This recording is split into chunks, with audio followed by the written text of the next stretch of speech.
said to love me. How true is that? You said to love me. Would you prove that? Korindi konetanga butanzi busion unena bwamba na mindi mutu ndikofe mandiwa na mambiru yanga ya baba ngawiru chirangisiwa ndatokoroda nane urimiruwa ndifuniwe wasaba.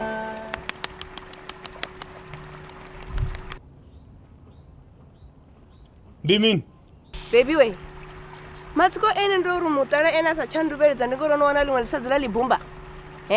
Ndiko bona na mabenti apo dratani. Abudzelo libumba la uri nne we. Atipatele mwe msadzi ndu. Atipatele mwe msadzi chitensa tipengi nne. Ene nilibudzelo libumba la no nendi chibuya machero. Ama benti anone a libumba la nane ndakwa bona pa dratani ti.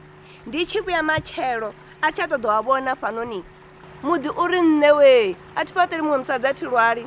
Latoya ndoro zvangana ini zopera matina mushumo nani wani kotoba na dono tsengisa na no zvibona kana ningo zvibona zviyafana ini jena guy anishaba wapano ti ena chandubela ngori onowane lisadzila ola chibumba ti Latoya ndone butso sori ndingasani lubelela nitsore ningotita kusidzana ni muthu mururu ani yakuti ifa zori nono bamfumakadzi no biva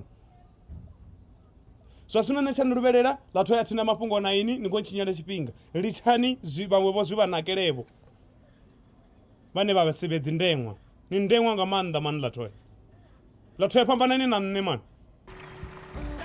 mara tihani ndine ndo mtalawo mara tune no tondubelela ngori umutisa mfumakadzi wawe handiko ubuya nemachero